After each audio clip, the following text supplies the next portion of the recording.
नमस्ते साथियों, जय हिंद। और आपको हम बता दें कि एसटीटीआई पेयरिंग और तीसरे फेज की बहाली को लेकर जो संभावनाएं हैं, जिसको लेकर लगातार घमासान मचा था कि एसटीटीआई पेयरिंग, डीएलएड पेयरिंग और कई ऐसे मुद्दे, 10 वर्ष की जो मांग है छूट को लेकर, एज रिलैक्सेशन को लेकर, उसके लेकर और अटेम्प्ट की मांग, इस सारे विषयों पर आज एक महत्वपूर्ण बैठक गांधी मैदान के पास बुलाई गई है।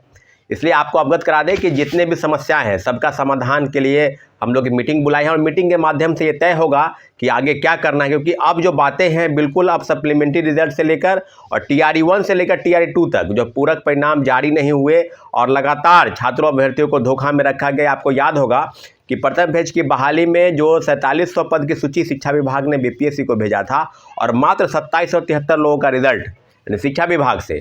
उसके अलावा जो पिछड़ा अति पिछड़ा वर्ग है, कल्याण विभाग है, इन सब पदों पर जो चीज़ें निकाली गई तो आपको अवगत होगा कि ये सारे विषयों पर कहीं ना कहीं सीटों की कटौती की गई और डाटा जो बताया जा रहा था BPSC से और शिक्षा विभाग से कि 1,20,000 पदों पर हमने लोगों को नियुक्त कर दिया है।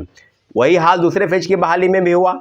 1,20,000 पदों पर वैकेंसी आई, 93,000 लोगों को ने आपने नौकरी दी और अभी भी जो पद रिक्त है, 28,000 से ज़्यादा पद रिक्त है। इसके बावजूद भी जो 14,700 पदों की सूची शिक्षा विभाग ने BPSC को भेजी और 1 महीना बीत जाने के बाद भी वो रिजल्ट का प्रकाशन नहीं हुआ। मुझे लगता है कि BPSC और शिक्षा विभाग कहीं ना कहीं सरकार के दबाव में चीज़ों को बरगला दी। अब जो बातें हैं कि BPSC के चेयरमैन, पूर्व चेयरमैन अब के श्री अतुल प्रसाद जी वो सेवानिवृत्त हो चुके हैं, तो उनके जगह पर जो कार्यकारी अध्यक्ष है वो काम कर रहे हैं। अभी जो मुद्दा है कि तीसरे फेज की बहाली में जो एज रिलैक्सेशन मिलना चाहिए 10 वर्ष का, वो नहीं मिला। एसटीटीआई पेयरिंग की मांग कर रहे हैं। आपको याद होगा, आपको पता है कि एसटीटी की जो परीक्षाएं हैं, यानी कहने का मतलब कि परीक्षाएं मार्च महीने में संभावित है और इसकी भी परीक्षा जो है मार्च महीने में होगी।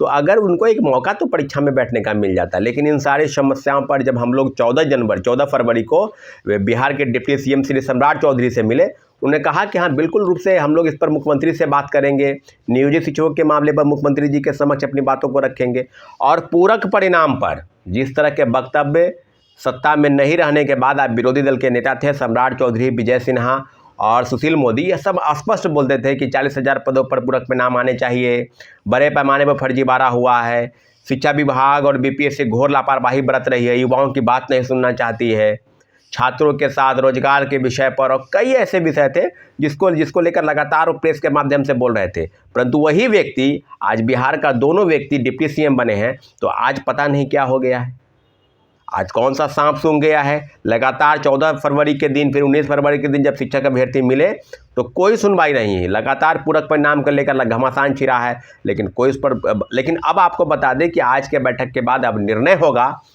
कि आगे क्या करना है।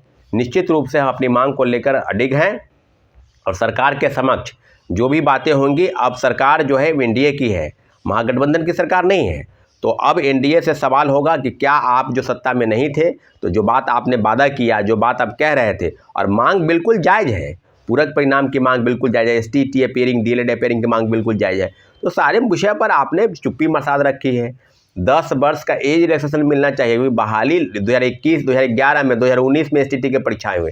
अभी हाल में ही लगातार 2 बार परीक्षाएं हुई, लेकिन उसके पहले तो परीक्षाएं नहीं हुई। लगभग 10 वर्ष के अंतराल के बाद परीक्षाएं होती थी। तो जो लोगों का उम्र बीत गया, बहाली आई नहीं, अब जो बहाली लगातार 3 बार बहाली आई, फिर चौथे फेज की बहाली होगी, तो कहीं ना कहीं उनको तो कम से कम 10 वर्ष का मौका मिलना चाहिए बैठने का परीक्षा में। वो भी खत्म हो गया, उनके मामले भी नहीं सुने जा रहे हैं। पूरक परिणाम के लिए ऐसे ही चुप्पी मार के बैठ गए। सीटों का डाटा, एक प्रथम फेज की बहाली को सीट बचाकर दूसरे फेज में, दूसरे फेज की सीट बचाकर तीसरे फेज में, यही इन लोगों का काम धंधा है। और जिस तरह से ACS के पाठक जो शिक्षा विभाग के सचिव हैं, अपर मुख्य सचिव, और किस तरह का वक्तव्य दे रहे हैं शिक्षकों के सम्मान में। क्या उनको लाइसेंस मिला है? आप किसी विभाग के सचिव हैं, आपकी जिम्मेवारी विभाग को चलाने की है, विभाग को बेहतरी के लिए, शिक्षा में बेहतर प्रयास हो। स्कूल कॉलेज में निश्चित रूप से बच्चे नहीं आते थे, बच्चे अब आने लगे हैं। शिक्षक समय पर विद्यालय नहीं आते थे, वो आने लगे हैं। तो आपका तो टकराव हर जगह से है, सत्ता पक्ष से लेकर विपक्ष से लेकर, और अब स्कूल की टाइमिंग को लेकर विवाद हुआ है। तो गुरुओं के लिए आप गाली गलौज और रे तू मैं क्या क्या आप कर रहे हैं, शब्दावली का इस्तेमाल कर रहे हैं। तो ये नाक के बाल जो मुख्यमंत्री जी के बने हैं, मुझे लगता है कि गले के फांस बन गए हैं। इनको जल्द से पद पर हटाने की ज़रूरत है। ऐसे सन की IAS अफसर को जो अपने आप को तानाशाही रवैया अपना रहा है, अपने आप को हिटलर मान रहा है, ऐसे अफसर को जल्द से जल्द पद से बने रहने का कोई औचित्य नहीं है।